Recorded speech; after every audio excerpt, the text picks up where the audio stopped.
coming into class the next day and in small groups doing the homework that he would have given them to do at home.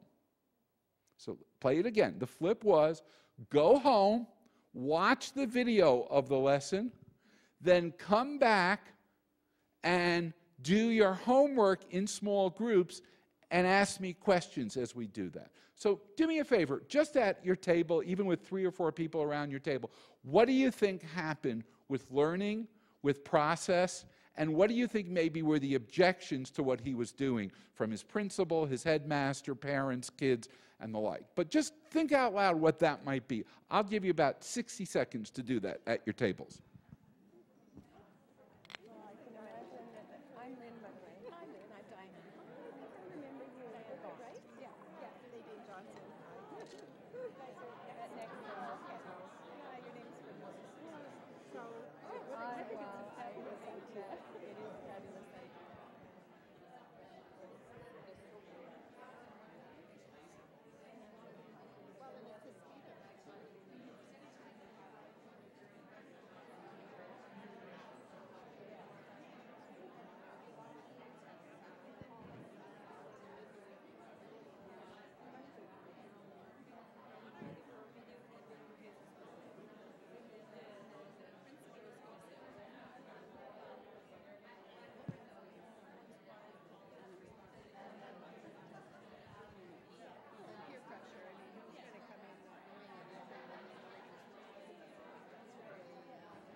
Okay, let me interrupt you here.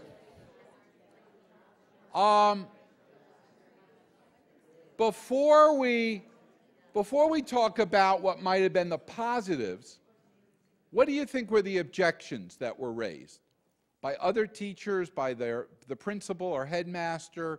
What do you think the objections might have been? Evaluation. Okay, so what do you mean?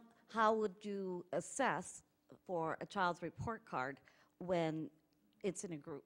So they would want that individual accountability and individual results. Okay, so people might not be comfortable, students kind of working in a group together, although we could give them individual tests at the end of the semester or like. Any other objections that you think were raised? Sir? I'm sure he got that that's not the way we've always done it. Right. That's not what we're paying you to teach. We're paying you to teach, not for them to watch your video. One of the objections were, well, the quality of the video won't be that good if you're doing it with a $100 camera. You know, you're going to need lights and a lot of things up there. Well, any guesses of what happened when they flipped it around? Any guesses? What? Parents actually, but interestingly enough, the parents were intrigued by it. Let me tell you what happened. First of all, his anxiety would be that the kids would watch it at home and they would be confused and they would have nowhere to go. Turned out not to be true. Kids organized watching parties. So instead of being down playing Xbox in groups of 5 or 6, they were downstairs watching. And when they couldn't do that, they were watching it and they were streaming it to their group, and they were having instant messenger conversations on the side.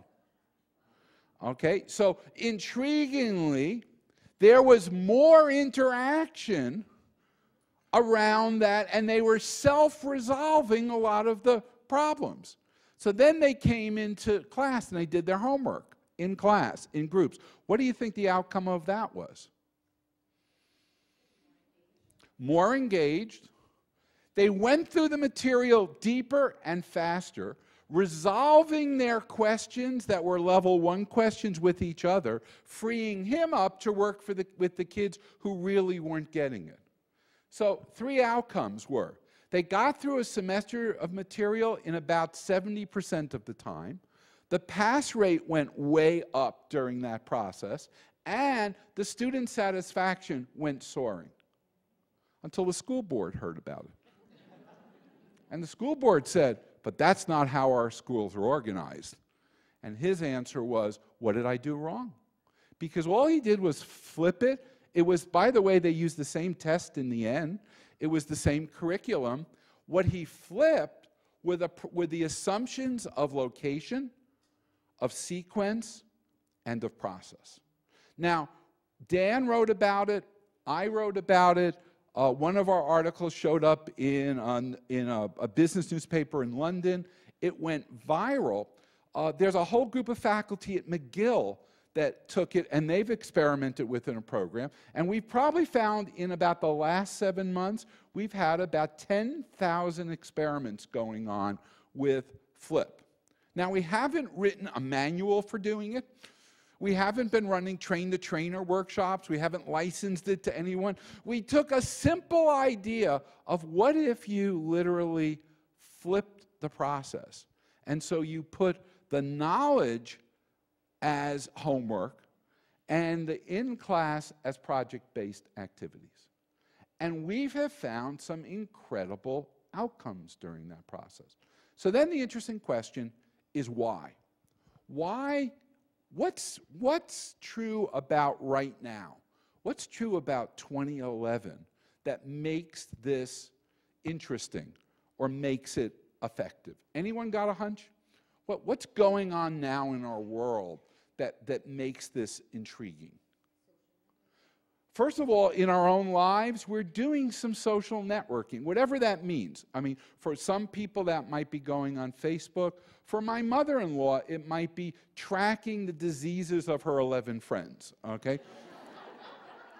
If you ask her what her hobby is, it's diseases.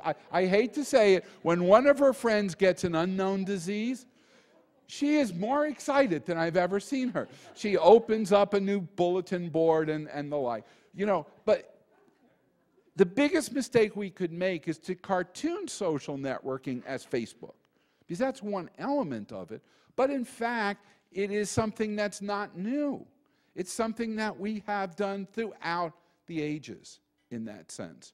What we've done is we've added technology to do it in some ways that we couldn't before, or with some more efficiency and the like. And just like old stuff, it's good, and sometimes it's bad, and the like. But what else is it about this moment where flipping something like sequence might be an interesting element? Anyone want to guess in the back? I think there's some real differences in values around generations. Mm-hmm. And the younger folks are seeing the world quite differently. Mm-hmm. And one of the things that we're hearing as well is that we've never before had as much information that we could learn, and that as the information expands, one of the biggest difficulties that we have, whether we're younger or older, but our young students are having it more, is what do I do with all of this? So it's really interesting. In the United States, do you know what the #1 question kids ask their teachers in school? Not somebody, I heard two different things. One thing they said is, why is this important? I wish they would ask that. In fact, in the United States, by an overwhelming majority, the #1 question that kids asked is, will it be on the test? Because what they're doing is they're doing something, by the way, that's no different than your employees are, is they're sorting it. Okay? You've been there at new hire orientation, and somebody's sitting there at new hire orientation. Do I need to know that? That's on the web, isn't it? Okay. How many of you participate, lead, or develop new hire orientation? Okay, my evaluations are going to go way down now, but I'm saying, but it's okay, you'll pay me anyhow. But I hate to tell you this. New hire orientation for most folks, or induction, whatever you want to call it, is the most forgettable experience alive. What are the four, do me a favor, turn to your neighbor. What are the 4 things the new hire really wants to know the first day? Okay, now remember, nobody else has to hear this, but what are the 4 things they need to know? Just turn to your neighbor real quickly.